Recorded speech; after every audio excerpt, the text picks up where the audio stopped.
Every one of the most famous people in the world didn't start all by themselves. Yeah, they got investors, they pitched, they got people into it, they became passionate advocates of what they wanted, they became evangelists for their cause. And if you don't have anything that fires you up, well, go out in the world and find that, because that's where you need to be. Hello, my fellow humans, and welcome to the Multiverse Leadership Podcast. What's one challenge or setback that taught you an important lesson, and how did that experience help shape the way you approach opportunities today? I am thrilled to have Jennifer Gligoric on our podcast. Jennifer is a transformative leader dedicated to reviving businesses, empowering entrepreneurs, and helping owners reclaim their vision, while also serving in the government cabinet for the world's first fully digital nation.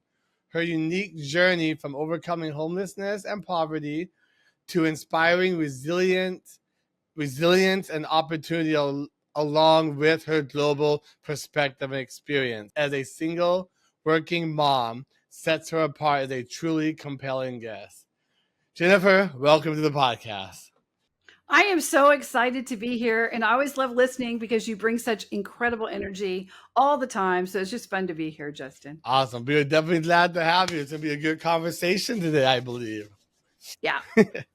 While we get started, if you could please kind of tell us a little bit about your journey so the audience kind of gets a sense of who you are, where you're coming from, and then what you're doing right now. Okay. Well, I have an interesting journey in that if you met my family, you'd think, well, I grew up with a silver spoon in my mouth, right? And had a great family. But as what happens in families, sometimes bad things happen. Sometimes there's addiction and problems and financial struggles. So by the time I became a teenager, like the good years were gone, I ended up being homeless. So I was homeless through my mid-teens in college, got out of that. Took some big mindset shifts to do that and get out of that. And then I took a career where I was very aggressive in my approach to where I would work and what I would learn. And it was different because at what, I needed money, because I need money to have food and shelter and like basic things. But then I would stay only until I realized there was no place else for me to be, or no place else to learn. Right. And so once I hit the ceiling, and sometimes that happened pretty quickly, right? When I realized there is no opportunity to learn here, there's no opportunity growth, I left. And I basically ended up finding myself working back with my mother. A lot of things had changed in her life, and she'd gotten very healthy, and she was a great, incredible businesswoman, and she owned a staffing agency, and she ran that for 54 years. And so my career shift has always been in sales, staffing at my early years. We're talking like late teens, early 20s, because you can make the most money in that. So when you're very young, if you go into sales roles, you'll be making a lot more money than your peers who go into fast food or even waitressing, depending on the market. Sometimes the waiters and waitresses and bartenders can make tons of money, right? But in general, sales is the way you can make more, right? And I learned a lot. And then she actually placed me in a role. She goes, I just think it would be a perfect opportunity for you. So she saw that I'd hit a wall, and she placed me. And from then I grew into consulting. I just became a crisis consultant in businesses. I would see if a business went on fire. I'd go in, and for the last 20 years, I go in and I'd fix them, right? And I was scaling remote companies. I did that for over a decade before COVID, before it was super cool. And now my primary job is working with, as a consultant, working with healthcare clinic owners and service-based business owners to help them grow, scale, and move forward in what are very challenging times for service-based and healthcare right now. So that's what I do. And I have a podcast, and I try to help them. You have a podcast too? My goodness. Mm-hmm. Yeah. That's why I like being on podcasts, because I have one too. Yeah, they're really fun. You can really share a lot of information, really get to know about people on there. It really connects people really well. I really enjoyed that. Podcast is the last free speech bastion in the world, I think. I see that because it's a lot. It hits differently. It feels differently. Have Oh you? yeah. Have you never? I get people. I'm in fact, I was talking to a lady who was in Canada, and she's a doctor. And at COVID, and this is, well, I don't know if that's probably not the thing of it. Very controversial. A lot of people are going to say she had a tin hat, but I've met very brave people who have either given up their license or put their licenses on the line. That's their entire Wow. career. That's how they feed their kids and everything, to go up against government when government was telling them basically to harm their patients because of politics. Had nothing to do with science, had nothing to do with health, had nothing to do with anything. It was, we want you to hurt these people because of whatever, maybe it's corrupt lobbying or whatever it is. And I have so many stories of people being brave in ways that are very scary, because it's always easy to say, well, they should do that, right? But when it's you and it's your kids, and you realize that there's isn't, just because I'm a doctor or just because I'm a nurse doesn't mean I have tons of money left over. I'm living paycheck to paycheck like everybody else, and you're telling me to destroy my ability maybe to ever work in my field again. And and that's a bravery that is one that I find amazing, because I have not been put in that situation. So I hope that I can rise to the challenge. I hope that I will take my faith in God in this and say, just do what's right and say what's right, even if I shake and cry when I'm saying it. That I will speak a truth against what I feel is evil, right? And that's hard. So being able to hear those voices, and we can hear them on podcasts still. Let's knock on wood that continues. But this is where we can really hear real stories of triumph, of hope, of how to overcome and get real solutions to be better people still. It's an amazing frontier. It really is, especially to be that person that you were talking about, to have that Mhm. audacity to take on something like that. Because everything is Yep. on the line. I'm not, most people wouldn't do that. They'd be like, no, I want to be comfortable. I want to be safe. It's okay. Not really thinking about other people like that, being those true heroes without capes, taking Or on the lying to status quo. themselves, saying this isn't as bad as I know it is. It can't be. Ooh. It can't be. The government wouldn't do this. They wouldn't do that. That would be Never. evil. That would never, right? But they do. They do. That's the truth. They do. And Yeah. so it's pretty amazing. It's pretty amazing when you hear these voices. She's not the only one. There have been many people that have dug in. I'm from Texas, so I know a lot of doctors in Texas dug in and said, "Hey, this is wrong. We need to be outside. We need to be exercising. We need to be getting vitamin D. We need to be teaching people how to build their immune systems. There are ways we can fight this." And lived in a place that was mostly open. I mean, I was going to bars and everybody else was closed, and at the beach, and there was still a difference.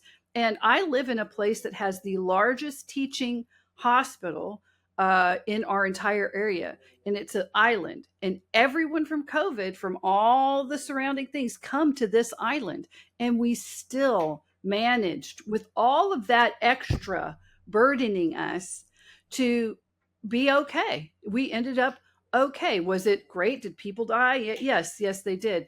But when we look at actually the numbers of the people, and then the normal numbers of influenza and pneumonia that we'd get, it wasn't it wasn't as excess as you would think that it would What they be. were telling us and everything. No, not here, because we had such a push for get out, get in the sunshine, take your vitamin C, take these things over here. There's things you can do to be proactive and clean, like they did in the very beginning. Remember, wash your hands, Yeah. kind of like do some things. And in the end, those are the things that worked really, really well for the communities that did them. And it's not just here, it's around the world. I mean, let's face it, in places like India, where you have massive amounts of people, and you don't have access to hygiene. There's not clean running water in all of these countries, in Africa and India, and in some places in South America. And everyone said, oh my God, we're just going to be burning piles of bodies. because how can we stop this horrific spread? Or then you get massive homeless populations. Look at LA and parts of Houston or parts of New York City or Austin, and you thought, oh, it's going to be like zombie land. There's just going to be dead people everywhere. And it didn't happen when they started handing out, especially in those other countries in India, packets of med, that they were still telling us that there are still people who will double down today. They're so indoctrinating. Said, you took those meds?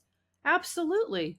And look, it saved billions of people around the world because they took those meds in There's places so where they much said it was fear decimated. going around. So Oh, much yeah, fear. yeah. It's such a Political. It was dominator. political. Yeah, it was Yeah. political fear mongering. That's what was crazy. Is it destroyed what most people have. And I work with doctors all the time, and the good ones are still having to fight against a public who no longer trusts them at all, does not feel that they will do what's in their best interest when it comes to money or pressure.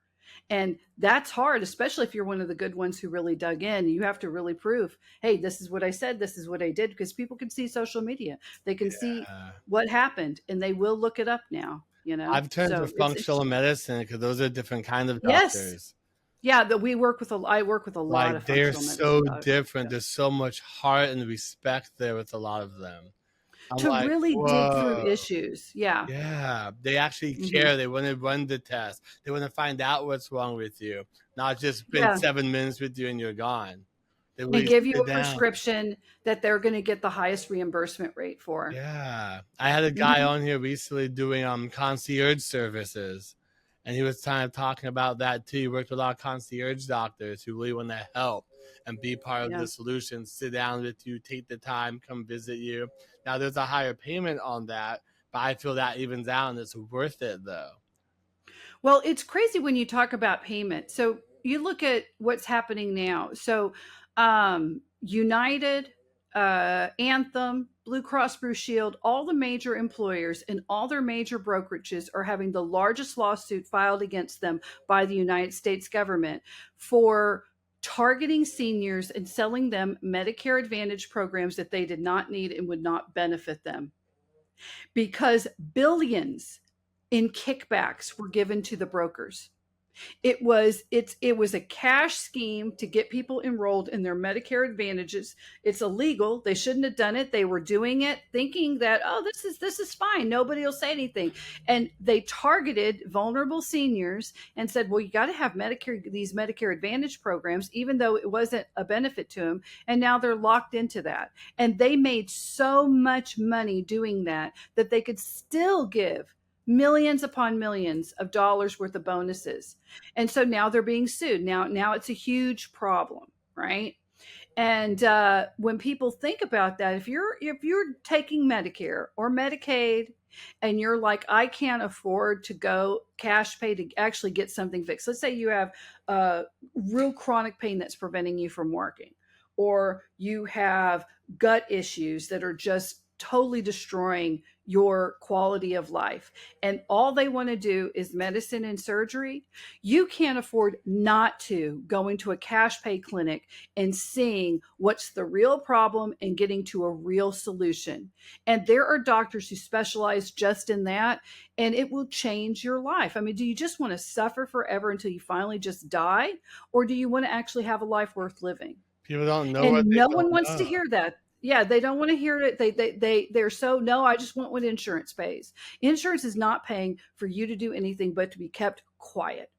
That's really what it is right now. It's horrible.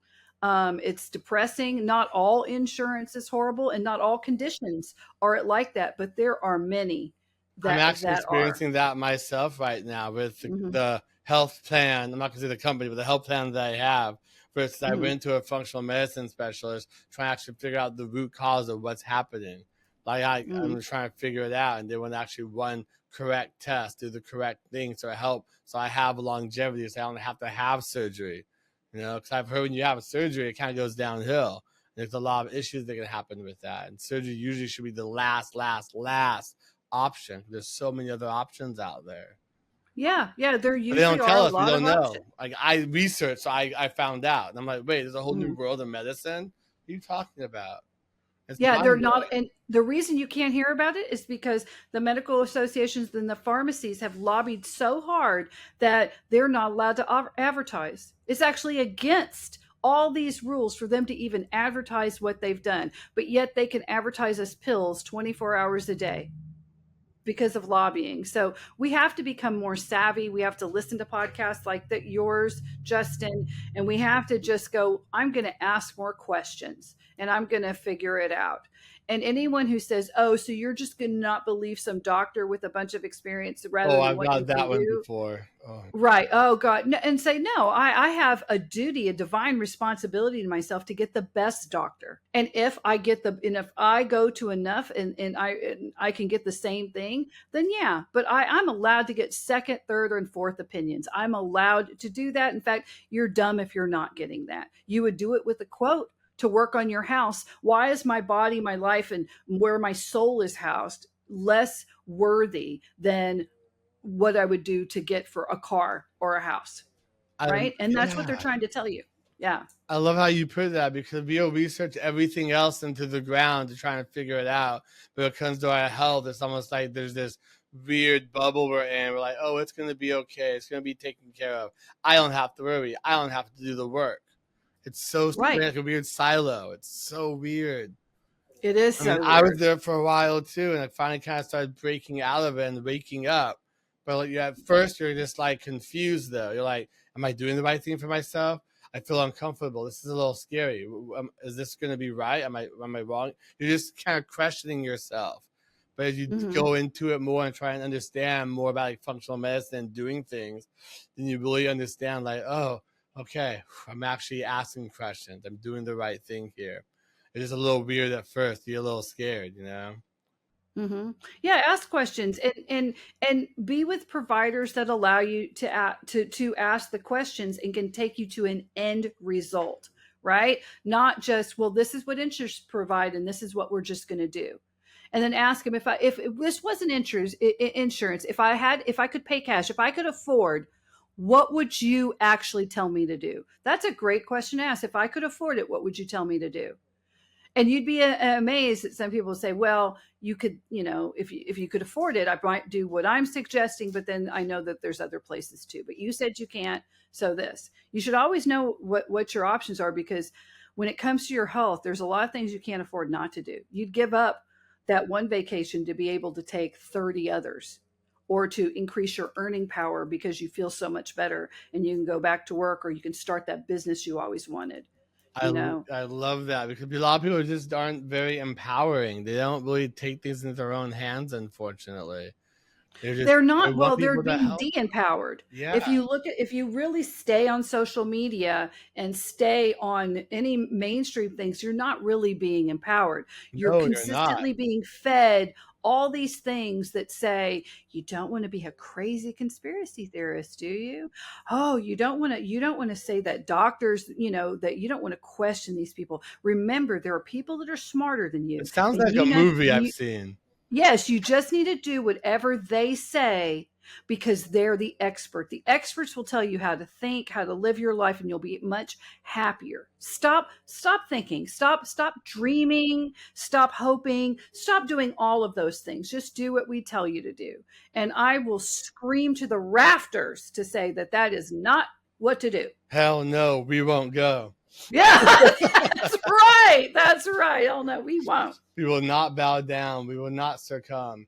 With No. a lot of that, I feel a lot of it too, because how they're telling us stuff, but at the same time, that we have this sense of comfort with it, and that like we're okay with it, but where our mindsets are with everything, we're just not really able to. Most people aren't able to grow and realize these things. I know this goes a lot with, we're talking about not just with the health but business and everything else, but people are just like, they listen to stuff on social media, they get stuck where they are, and they just feel they take in all this information without questioning anything. And then they're like, you know what? This is how it is. This is how it always will be. I'm okay with it. My parents are this way. My parents got this. This is how they live, and it's just like they don't crush them. But regardless of how your parents were, how your friends are doing, this is your life you want to live. You want to live it to the fullest. Why don't you want Yeah. to ask questions? Why you want to stand up for yourself? Like, Yeah. Social media can be very validating, and that's what's so wonderful about it. But the bad thing about being overly validated on social media is that you can choose to ignore anything that challenges you. yeah. And as a fully grown adult human being, you should consistently be looking to challenge your beliefs, challenge your opinions. You should listen to news from all perspectives. There is a thing called neutral, right? And you need to realize that neutral is probably not where you're at, because you're going to have an inherent bias, because you, and this is good, you want to do what's best for you. And that's smart when you're in that role. I want to do what's best for me, But you're right? So I'm not. going to, yeah, not all the time. Sometimes you're letting other people tell you what's best for you, or you're thinking it is, but you're not questioning it. Is that really best for me? Is that what I really want? So anytime you feel any pain or any fear or any super anxiety, that is your own body's way of saying, hey, I don't think we're in a place where what's best for us is happening. Our foot hurts because we stuck on that Lego. Well, we need to clean up the Legos, right? Because we stepped on one, right? Or I'm feeling very anxious every time I'm laying next to my partner and the phone's going off in the middle of the night, and they'll get up and they'll go to another room, and then they come back, and I asked him, who'd be calling you at 2 a.m.? Oh, it's nothing, as a spam call. Why would you get up and take a spam call in the other room for 30 minutes? That's And not weird. Right. Yeah, that's not weird, right? So don't question it, because there's all this neuro science around the fact that to protect you, your body will actually tell you not to look at the red flags in relationships and in business and in school and in other things, because your body will say, oh no, because if you look at that, then you might not like what it is, and we'll have to change, and it might be scary. So it'll say, oh, maybe you should just say, well, they'd never do that, and it's okay. And then we can go back to bed, and we won't have to be anxious anymore. Right. But it's not your fault. Your brain is telling you that. But once you get to a certain age, you realize that, oh, okay. Or you don't have to be a certain age, but a certain enlightened point where you go, wait a minute. No, I know that this is telling me something, and I'm going to probe this. I'm going to look into it. I'm going to ask for boundaries, and if I don't get them, yeah, I have to change. It's going to suck. Maybe I'll be broke. Maybe I'll be living out of my car, but at least I won't be with someone who's consistently betraying me and putting my life at risk, either my health because you're cheating on me, or my financial health. I can always build, but I can't be somewhere where I'm being consistently torn down. And then by the time it's done, I'm so emotionally wrought. I'm physically unhealthy. I've either gained weight or lost so much weight, I'm no longer in a good place, or I've developed a disease from this stress. And then all of a sudden they're leaving. And look, I have no resources left on I'm me. getting anxious just hearing all of it. Right, right. So once you Woo. notice, you've got to force yourself out of that You and do. say, no, I'm gonna ask, I'm gonna question, and move forward. And so social media does stop us, because you can just listen to voices that tell you it's all okay, stop this, be Don't fine. worry, you're good. Or your Thank you. toxic behavior is fine. Right? I've had people, I've watched it. It's a train wreck. It's so Ooh. fascinating. It's very entertaining. And you're like, girl, don't you have any friends? Or guy, what were you doing? And all the other anonymous bots are like, you're fine, you're fine. It Don't was listen them. to It him. You don't wasn't need. you. Yeah, yeah, yeah. And it's all so It's all toxic. programmed in a way to get you to stay, and people don't see it. It's Right. interesting about this because I saw an article the other day, which Mhm. now before I have been like, oh, okay, cool, but now I'm like, what the hell are you doing? So this article was talking about 10,000 steps for walking. So it Yeah. said, this is no longer 10,000 steps. Now it's 7,000 steps. And I'm like, so you're lowering the bar so people would do less and be less healthier. That's how I saw that. They lowered that bar now. That means people, I could do less and still feel better and be healthy now. I'm like, this didn't make sense to me, right? Well, I mean, I understood why they're trying to do it. Maybe I read too much in the article, but I thought it was ridiculous. They lowered it from 10 to 7,000 steps. If we tell people it's less, then they won't be so daunted by 10,000. If we tell them, oh, it's even less, you just have to get out. We're just going to give you some psychological, mumbo jumbo, but it's still not true. Like, I was like, I showed it to my friend, but she kind of bought it into it. I'm like, no, aren't you seeing this, what this is doing? And it just kind of blew my mind. I'm like, oh my goodness, this is where we're going down further. It's like that movie They Live. Have you seen that from 1984? Oh, You I put the did see that, glasses but it's a on, long time. you see Oh, everything. You take them off, and everything's normal. When they put on, you see obey, consume, and it showed you the real monsters and all the advertising and everything. oh yeah, yeah, yeah. And like that's kind of what I we're did see going that. through right now. Yeah, yeah, it is what we're going through, and we go through it in so many different ways. So, like, if you're a business owner, you go through that too. And I know I talk to him all the time of getting, if whatever you want is achievable, as long as you know what to track it. So a lot of times you'll just they won't they'll be so in fear mode in the business, and they don't even realize they're in fear mode. And one of the first things they say, okay, so we want a 2 to 10x your business. Let's do it, right? Let's do it. But Woo! what I need to Yeah. know is what is your revenue and what was your profit last month? And I can't tell you how many people, knowing that they're going to have a call with someone who talks about the numbers, no, they give me, I think it was around here, I'm not really sure for this. And I'm like, well, how will you know if you did better or worse this month than last month? How will you know? Hopium's You'll a hell of a only drug. Yeah, you'll never know really unless you do markedly worse and you can't pay your bills. And if you have more or less over, you won't want to trust that data unless you actually know those numbers. And So they're so scared once we to track it, or they scared to they're look at it? scared. There's something in a limiting belief in there, and for people, it's all different. It's different reasons. I trust my bookkeeper, or if they're just a solo person doing it from themselves, it's fine. I know that I have more money in, but they won't actually force themselves to look at exactly how much it is and go, this month I made $3 more, and because they know I'd have to set a goal for myself to make $6 more than I did. I think I And they fall won't in this trap a little commit bit. to their own selves. And so I'll ask them, okay, well, how do you know? What do you really want? I want my customers to love me, right? I want us to love us. Okay, great. How will you know when that happens? How do you know if that's happening? It just happens. What do you mean? Yeah, yeah.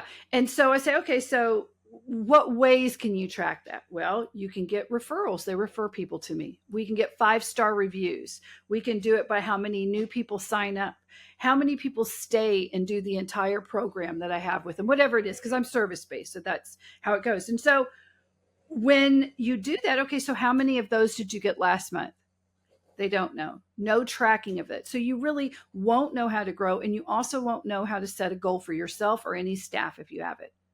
Because let's say it's 5-star reviews, that's really in your industry what drives a business, that people see tons of testimonials, which it is in most service businesses, right? So last month we got 3. This month we want to have 5.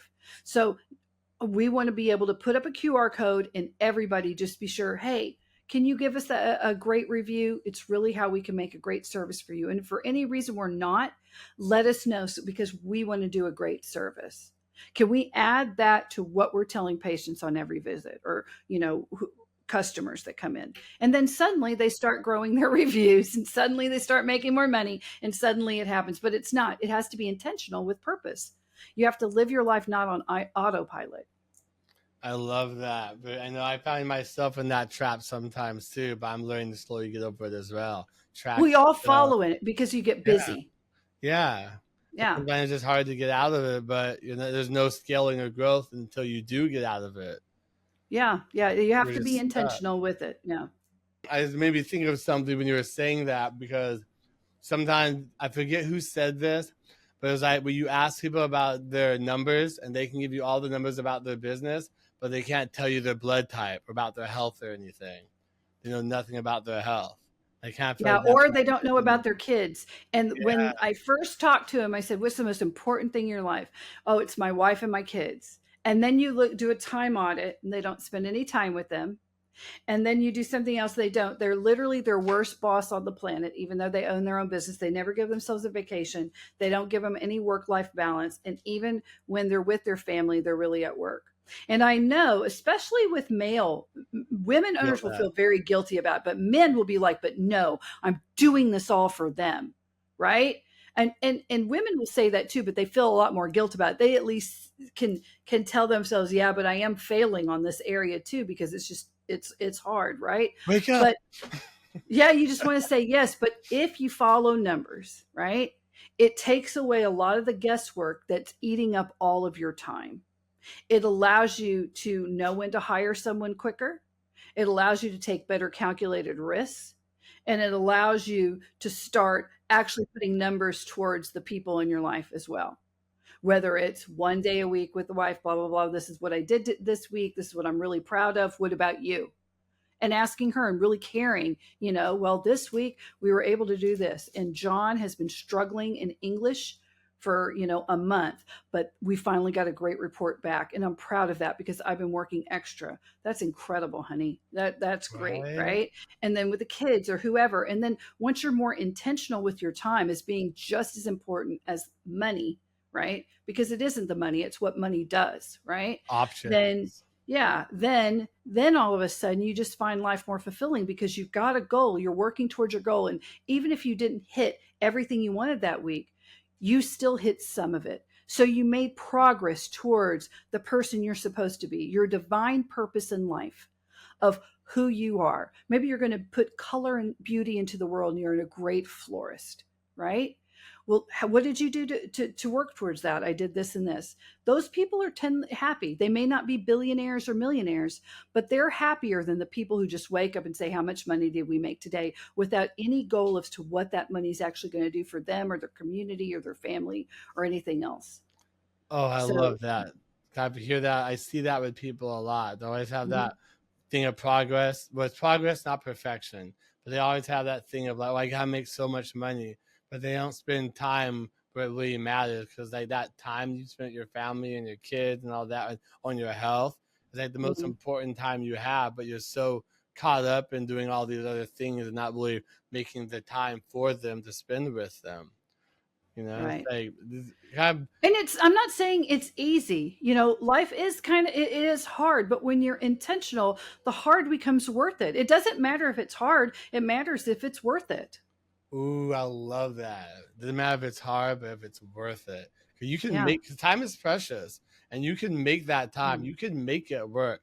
I've talked with people before, and they're like, "Oh, I want to find someone who doesn't work all the time, but they can take care of me at the same time, but not a workaholic." And I'm like, "Well, what's your mindset with that? Do you want one or the other or both?" Oh, I can only have one or the other. I'm like, why can't you have both? Why can't you have a person that works and makes money and then spends time with you also? But their idea is, oh, you can't do that. It's either one or the other. They can either work or have make money but not spend time with me at all. I've been through this. I see how it's done. And it kind of blows my mind when I hear that from people sometimes. They're limiting themselves without actually looking at another person and saying, okay, is this somebody that I want to build a life with, and are we both looking for the same things? That's a totally different conversation. That's something you can have on a first date. I mean, I'm very much more centered, and I'm going to tell you, the most successful people I've met that are in really happy marriages, they never dated just to date. They never said, I'm looking for something cash. They never said that. They always are like, no, I'm looking to get married and to find someone. And these are my values. What do you want to build in your life? Can I see myself plugging myself in? You're Where do inside you my think? mind right now. Yeah, they just go for it. And then it weeds off all the people that are like, ooh, I don't know. I'm just trying to figure it out. Oh, okay, that's great. Bye. Right? Bye. Right. I'm not. I've got it figured out. I know what I want, and I need to find someone who is compatible enough. And I'm talking men and women. The people who really have that mindset and just do it, they find it. Or if they don't find it, they're much happier and centered being single. They're like, hey, I'm happy with I am, and I'm good with myself, and I'm good. Right. And I would love something else, because I'm going to tell you, if you're not really good with yourself, and if you are a man or a woman, if you can't take care of yourself, if you are not in your own place or able to take care of yourself, and some people are multi-generational cultures where, well, you're never going to do that until you get married. But if you have the time and expenses and things to take care of yourself, and you're able to put away and you're good with you, then that's where you need to be. If you're like waiting for anyone to rescue you, Complete you my know, life. yes, and you think girls are like that, but guys are like that too. Oh Oh yeah, I've God, it's seen it. just so hard. If I could just get this maid, wife, and sex bot into my house, it'll be perfect because then I won't have to pay for those things anymore. And it's Wrong just like, mindset. you're like, what? That's not how that works, right? Because you both have to be both working and you're still going to be doing all the things you did. It's not like magically you just get 10 people that move into your house and are also working too. And then they take in all the other jobs you used to have to pay for a maid or for food or for, you A lot of know, delusion going on. a lot of delusion. And you know what? It's social media. It tells them it's okay. It's okay. We're in 2025. The way people lived, 50 years ago, that's half a century ago. That culture is gone. There were It's not real here men anymore. and real women living Yeah, yeah. life. You're saying real men, well, they'll say it was back then, but not now. No, it is now, but it's a different world. So now you have to deal with the world that we have. And you can both decide we don't like this world. And then you can make the sacrifices and the choices to create whatever world you want. There are men or women who are like, we don't like 2025. We're going to go homestead like it's 1895. But then they do it and they sacrifice it and they build it and they change everything, right? And some of Yes. them go, we didn't like 1895. We want to come back. And then some people stay out there, right? But the thing is, commit to what you Yes. really want and look for the people like that. Don't ask for anyone to rescue you. Be that change that you want to see, right, in the world. That's the Hell cliche. yeah. I love how you Yeah. said that, 'cause part of my vision that I've created is finding someone to create with. Because like you just said, that's to Yeah. create something together, build something together. Because you're not Yeah. gonna find the life you want, but you can build the life you want. Yes, you People are can. so If convoluted and they don't understand. You build it, you create it, you master it together. It's a journey together. Yep. I'm like, Yeah, it's a journey together, and you can find there's a lot of people, and don't let social media tell you, oh, they don't have people, that their women are all gold digging witches or they're crazy and hate yeah, men. That is out there. Men just want to enslave women. That's really what it is, and I'll be so you or much whatever. of it. Yeah, there is. And you just have to get out of that and say, yeah, but not, I'm going to be me I'm to the not. Yeah, best version of me. And I'm going to put out who I am and who I'm looking for. And the people who are very clear get what they want. They do every single time. They get what they want. I love how you said people were very clear. Because I used Hmm. to not be very clear. I got what I didn't want, unfortunately. I got what Yeah. I deserved at the time. But as I Yeah. And that's a built hard and one to set. worked, That takes a lot of work. I'm really proud oh of you for God, it saying that. does. To be able to say that I've gotten what I've deserved or what I put out there or Yeah. accepted I at the was the time. toxic person in that relationship. That's all I can talk about. Hmm. In work and business, that was me. But as I've grown and healed, I've not become that person. Like you said, I see things clearer now. And as I Hmm. create my vision for my life more and more, and I stand with that, I will be able to get from the universe what I want from it. Yeah, as long It as you takes become work. more. Yes, Work. radical honesty and acceptance is the key to change. Yeah. And also too, you have to forgive yourself. I mean, we make mistakes, right? So not only do you have to Stop yelling at me. apologize for mistakes, but you've got to forgive yourself. You got to forgive yourself for that mistake. You got to apologize to anyone you've hurt, and then you've just got to do the work, right? Just move forward and be like, well, you can't, because you can't change it. All you can do is apologize and do the own work so that you're not going to continue to make bad choices, right? But do the work, move forward, and be the best version of yourself that you can be. And yeah, and that's with anything though. That's in business. That's with anything. The way the business starts out is not how it becomes, because you have to have a grow or die mindset. You have to consistently be working to grow. Even if income might stay, you're still growing the business. You're still going to be increasing income because inflation goes up, so that number is going to be going up to go, because that's always going to be here, right? We're never going to go back down to where bread was a penny. 99 cents a gallon gas. Went to Yeah, every wish for it. I know. I remember that back in 2099, around there. Yeah. It was glorious, but Yeah, I it remember was, when gas used to be less than $1. I remember when it was 79 cents and I got mad that it went up to like 82 and I was so and now furious. we're like what, $10 a gallon some places, Oh yeah, California. Oh. that's insane. That's insane to me. Yeah. But everyone's gotten so used to it, and they've taken it as the normal now, and they don't do anything Complacency. about it. Complacency against the Yes. billionaire class. And I'm not against billionaires per se, but I am against the culture, the billionaire culture that no longer gives back or has any sense of noblesse oblige to the people. Whenever, I mean, and you look at 1978, right? The average CEO to regular employee in their own company pay ratio was 25-1. Now, in 1978, CEOs had jets, they had multiple houses, they were partying down at Studio 54, they had lavish lifestyles, hiring artists, doing that. Private Disneyland club. Yes, they had all crazy things, right? Do you know the CEO that was unfortunately, you know, what is it? He was assassinated, that CEO. His pay ratio was like Talk about 369 healthcare. to 1. Yeah, Yeah. 369-1. Wow. That is an obscene, unimaginable level of wealth. And he's not the only one paid at that ratio in that same Where company. did we get there here? How did we get That's here?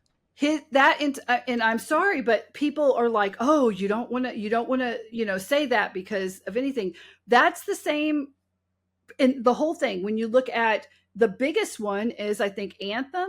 And that CEO there is like 372-1. We're talking in the hundreds to one, up from 25-1. So that there is such a top, right? There's 300 people on planet Earth who make more and have more assets than every other person on planet Earth It does nothing combined. to help other people with it. No, they put it in foundations and foundational trusts that only pay back each other. So, like here in my town, I live in Galveston, Texas. We had, at the turn of the century, with the richest Americans at the time lived here. We were the first place to get electricity, like in Texas, and one of the first in the country, first to get telephone service. We have beautiful Gilded Age mansions here. And then the largest natural disaster in American history occurred here. And it was the 1900 storm, and like 12,000 people died overnight. It was like, it's horrific. It's still the largest one, right? But what was interesting is what the richest people did. So you had the Moody's, you had the Kelsos, you had the Mitchells, and they also had these glorious New York City, mansions too, right? But they were here. We still have fountains for horses and water for people that still work, that are out here, that they built. They just gave. There's libraries that they built and gave. There's beautiful architecture, beautiful things, funds for children. There's still like this one, like Dolly Parton does this. She has her own fund and she gives books to children for free, like in her entire county. They get their books from Dolly, right? And it was just like, once you hit a certain amount, you have to you give it you give it in benefit to others, you give it away. And some of the things they did were big building projects. You're like, oh, those houses, blah blah blah. But at the time, when you have built a big house like that, you paid all those artisans. So you literally increase the artistic community, from the painters to the sculptors to the carpenters to the plumbers to the electricians. There were people who would make their fortunes, that would send their kids to college, generational wealth, by being picked as the lead electrician for one of those mansions. But not only that, it's the people employed to keep it, all the people to keep it. And then they would know that, well, we can't always be in our house, so we open it up to the public. And they would display art and stuff like that. So then it became a museum when they weren't there actually living in residence, right? So you can't tell one side of the story of, oh, evil, look at this, who would even need that much house, without But people don't talking look. They about, don't try and look at the rest of it. But yes, there's a whole story. When you look at the whole story, then, oh, okay, it puts a little bit more in context of this idea of, well, this is what we're supposed to do. We have all this, we have to do this, we have to provide, and it'll provide jobs for all these people. And usually it was a very locally based, entire towns revolved around these huge estates and different things like that. So, I mean, I'm not saying they weren't all bad and that we didn't need to bring out the guillotine on certain occasions. We probably did. But I'm just saying, right now, we don't have any of that, No, it's right? like we None of it. It's just all the greed and all the oppression. And they have people. I mean, if your pay ratio is 369 to 1 and you have a single staff member that's having to be on welfare, what the hell are you doing? what are you doing? Yeah, what are you doing? If you're denying anyone care that they should not be denied, they have an AI robot that they're in a lawsuit for that automatically will just deny the 33% of all claims across the bat, regardless of if that contract states that you have to pay them, because that's Wonder in the why contract. people are so upset. People are so frustrated. Why a civil war may be on the horizon. You wonder why Yeah, all I these really, things. I really do think it's coming that, but it's not going to be the way people think. What it is by individuals rising up and creating clinics and taking care of patients and getting them out of that system, because they're not paying for their health. They're paying for those people to become rich. They're actually not making us healthy. And so if you are anyone, you're like, I want to help people, do it. Do it. It's the landscape is wide open. We can fight against it. We can do it. It's individuals. Do it locally in your community, and you can change the world. That's how we're going to do it, is through small, incredible businesses growing and changing the world through your divine purpose.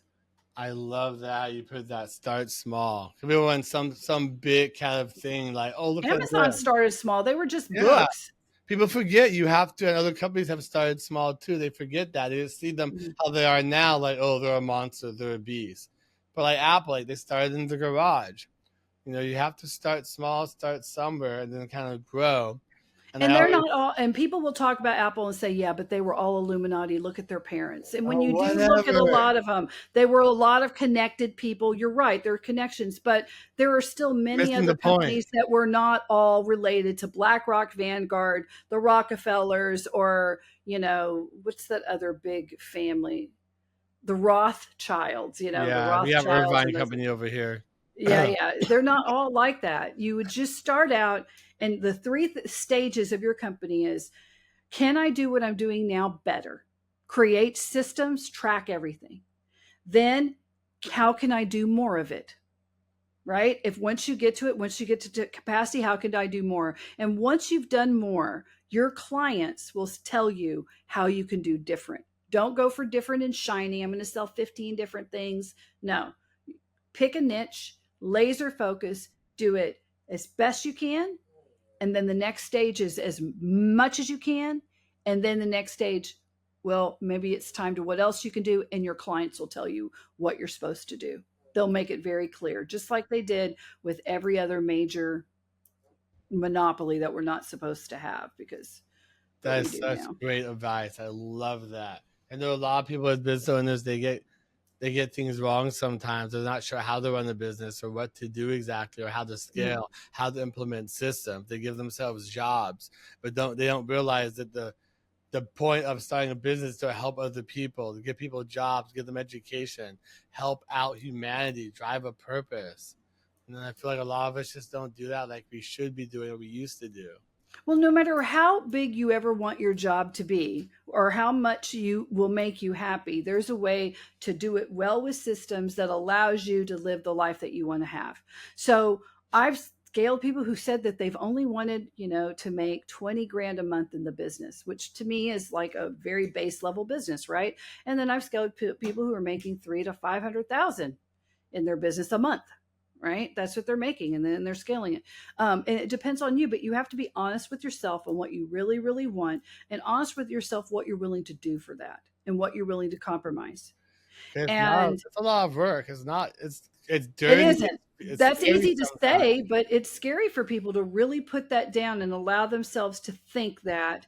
And then you have to come to terms with that, because you can say, well, I want $500,000 a month.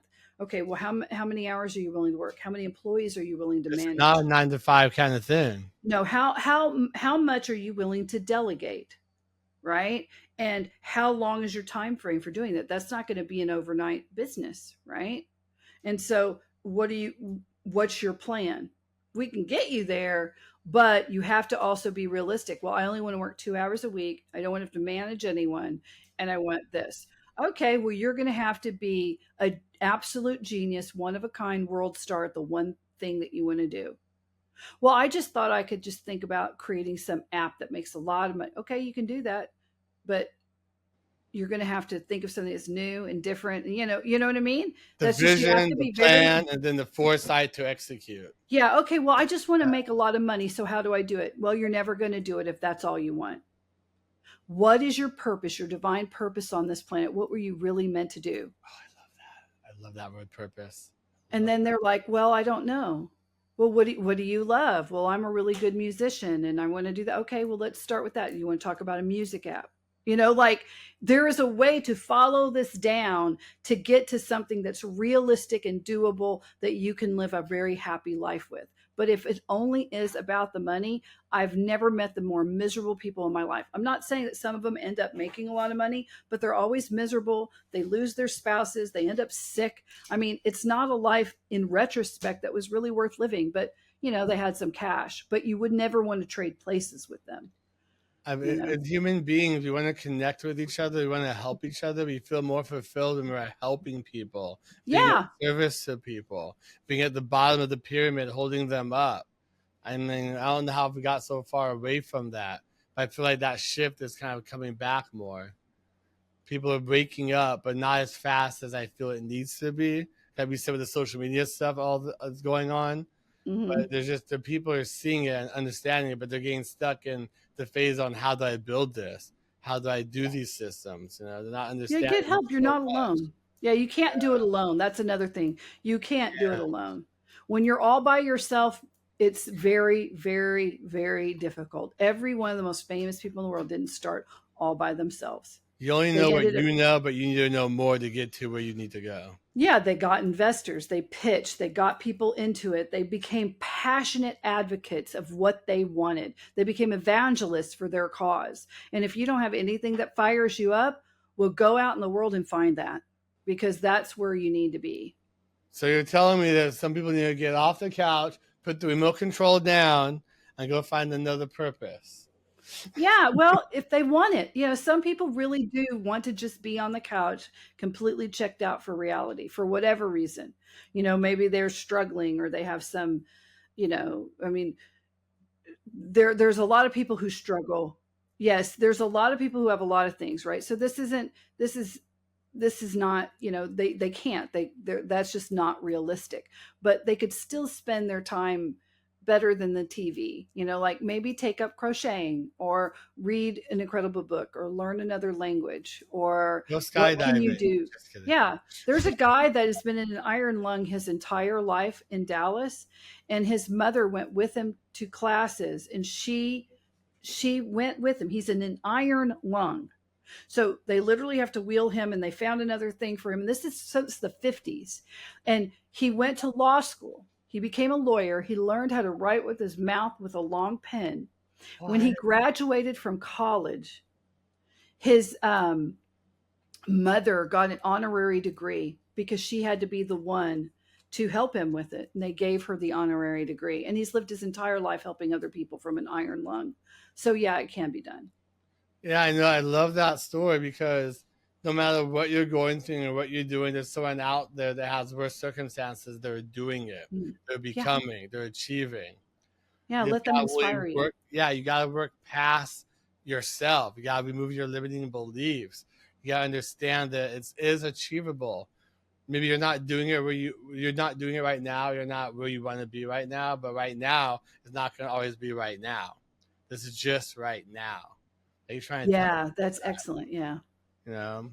Tomorrow's another day. Each day's not given, but the next another day you have to do something to better yourself, to create. You got to do it. Reach out to people like us, like yourself, to help work with us, figure out how you can do things better. That's Just take it right. one day at a time. Yeah, because if you think you can, you can. And if you think you can't, you can't. It really is all up to you.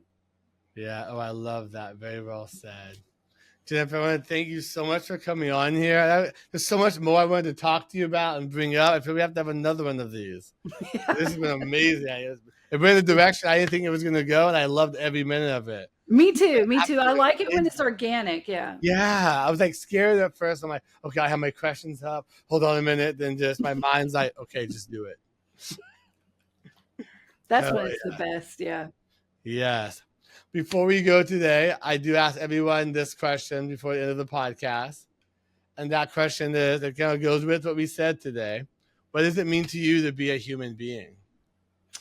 Oh, yeah. Well, what it means for me to be a human being is that to wake up and for me to work on my divine purpose, that I have a divine responsibility to myself to show up for myself the best way I can.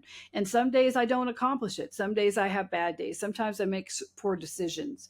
But if I wake up with that, what is my purpose? What can I do to get back on track or to my purpose? Then I need to do that. And every person I've met who feels the same way is happy in their life. They're able to handle stress better, bad times, crisis, illness, the good times.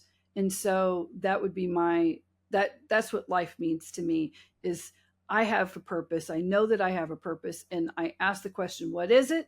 And how do I get there? And I feel like I have a good beat on things. And so I would wish that for everyone. So beautiful and very well said. Thank you so much for sharing that with us today. No, you're welcome. You're welcome. Oh, Thank you for Jennifer. having me. I've had a Yeah, blast. it's been very awesome. Do want to have you back on here again. I would love to do Yeah. that.